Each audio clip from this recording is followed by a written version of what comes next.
يسير يا رب اشرح لي صدري ويسر لي أمري واحلل عقدة من لساني يفقهوا قولي واجعل لي وزيرا من أمري رب زدني علما رب يسر ولا تعسر وتمم بالخير وبكلمتي واخلف لي خيرا منها اللهم صل على سيدنا مولانا محمد وعلى آلہ وصحبہ وبارک وسلم۔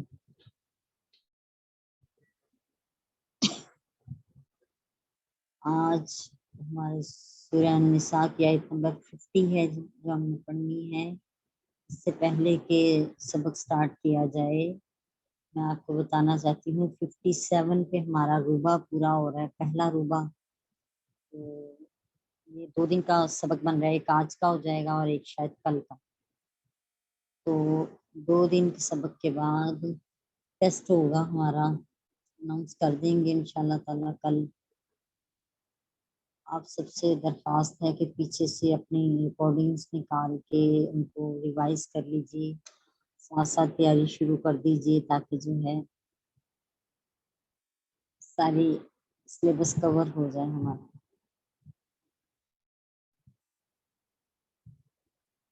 اعوذ باللہ من الشیطان الرجیم، بسم اللہ الرحمن الرحیم۔ سورہ النساء کی آیت نمبر 50 ہے۔ انظر کیف یفترون علی اللہ الکذب وکفی بہ اثما مبینا۔ انظر دیکھیے، کیف یفترون علی اللہ الکذب کیسے یہ جھوٹ باندھتے ہیں اللہ پر، وکفی بہ اثما مبینا اور ان کے لیے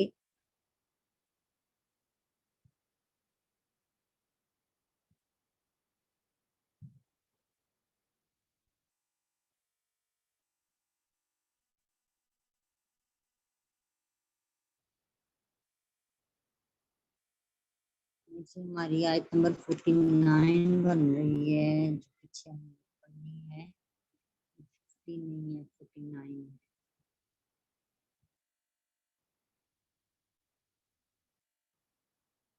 بسم اللہ الرحمن الرحیم۔ الم تر الی الذین یزکون انفسہم، کیا آپ نے نہیں دیکھا ان لوگوں کو جو اپنے آپ کو بڑا پاک بیان کرتے ہیں، اپنی پاکیزگی بیان کرتے ہیں، بل اللہ یزکی من یشاء، بلکہ اللہ ہی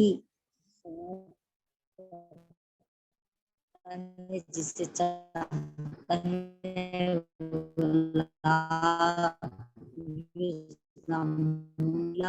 اور ترجمہ دے لیجیے، ایسے لوگوں کو نہیں دیکھا جو خود کو پاک ظاہر کرتے ہیں، بلکہ اللہ ہی جسے چاہے کے برابر بھی ظلم نہیں کیا جائے گا۔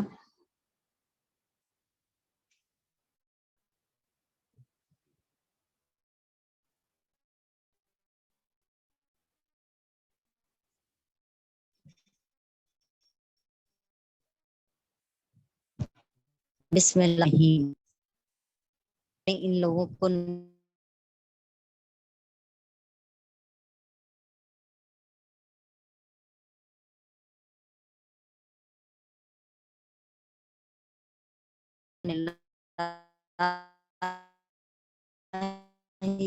جس کو چاہتا ہے پکا کر نہیں کیا۔ اور اس آیت میں جو اپنے تزکیے سے منع فرمایا گیا ہے، اس کا معنی یہ ہے کہ اپنے بارے میں یہ نہ کہو کہ ہم گناہوں سے پاک ہیں، اور اپنی تعریف اور اپنی ستائش نہ کرو۔ امام ابن جریر نے قتادہ سے عائد کیا ہے کہ یہود یہ کہ ہم اللہ کے بڑے محبوب ہیں اور ہمارا کوئی گناہ نہیں ہے۔ ایک اور بیان تھا کہ یہود یہ کہتے تھے کہ ہمارے گناہ صرف اتنے ہیں جتنے نوزائیدہ بچے کے گناہ ہوتے ہیں جس دن وہ پیدا ہوئے ہوں، اگر ان کے گناہ ہیں تو ہمارے بھی گناہ ہیں۔ اللہ تعالیٰ نے فرمایا کہ دیکھو یہ کس طرح اللہ پر جھوٹ باندھتے ہیں، اور ان کے لیے یہی کھلا گناہ کافی ہے۔ رسول اللہ صلی اللہ علیہ وآلہ وسلم نے ایسے نام رکھنے سے بھی منع فرمایا جس سے انسان کی اپنی پاکیزگی اور اپنی تعریف کا اظہار ہوتا ہو۔ امام مسلم بن حجاج کشیری رحمۃ اللہ علیہ روایت فرما رہی ہیں، حضرت ابو ہریرہ رضی اللہ تعالیٰ عنہ نے بیان فرمایا کہ زینب کا نام برہ تھا، یعنی جس کا معنی ہے نیکی کرنے والی۔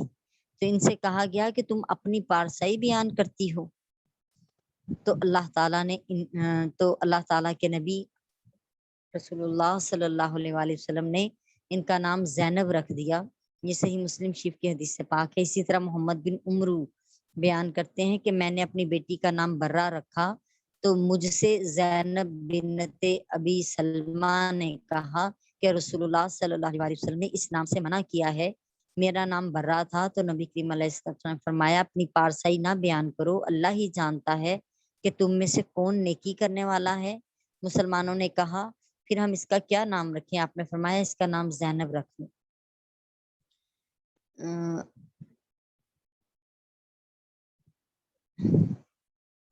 یہ صحیح مسلم شریف کی حدیث پاک بیان کرنے لگی ہوں۔ حضرت سمرہ بن جندب رضی اللہ تعالیٰ عنہ بیان کرتے ہیں کہ رسول اللہ صلی اللہ علیہ وسلم نے فرمایا یہ 4 نام اپنے بیٹوں کے نہ رکھو: افلاح بہت فلاح پانے والا، رباح نفع حاصل کرنے والا، یسار آسانی کرنے والا، نافع نفع پہنچانے والا۔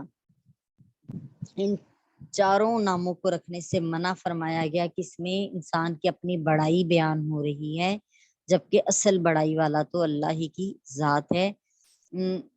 امام ابو داود بیان کرتے ہیں جس سنن ابو داود میں کہ مقدم بن شریح اپنے والد سے روایت کرتے ہیں کہ جب وہ اپنے قوم کے ساتھ رسول اللہ صلی اللہ علیہ وسلم کی خدمت میں حاضر ہوئے، خدمت میں گئے، تو آپ نے سنا کہ لوگ ان کو ابو الحکم کی کنیت کے ساتھ پکار رہے ہیں۔ نبی کریم علیہ السلام نے ان کو بلا کر فرمایا اللہ تعالیٰ ہی حکم فرمانے والا ہے، یعنی فیصلہ فرمانے والا ہے، اور اسی کی طرف ہی حکم لوٹایا جاتا ہے۔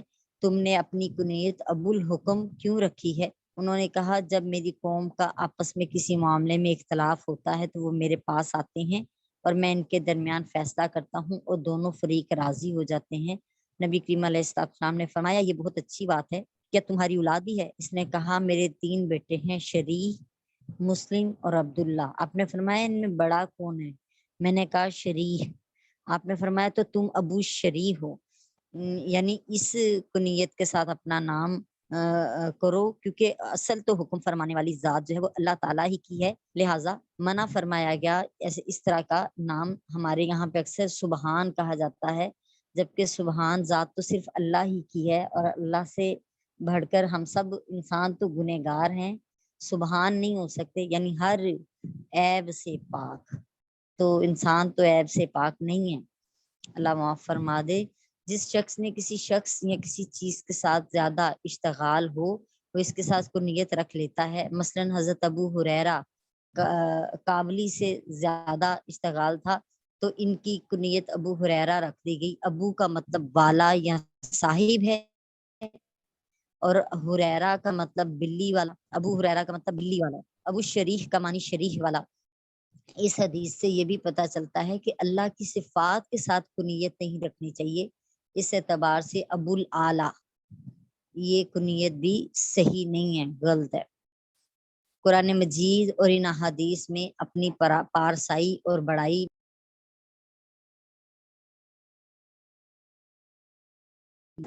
یہ اس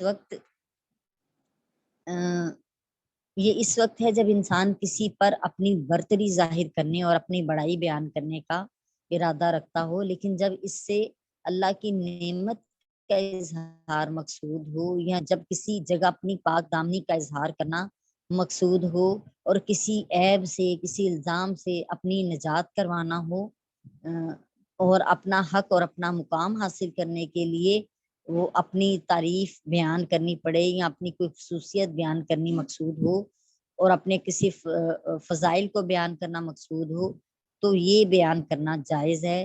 حضرت ابو سعید رضی اللہ تعالیٰ عنہ بیان کرتے ہیں کہ نبی کریم علیہ السلام نے فرمایا قیامت کے دن میں تمام اولاد آدم کا سردار ہوں، لیکن فخر نہیں کرتا، اور فخر نہیں ہے حمد کا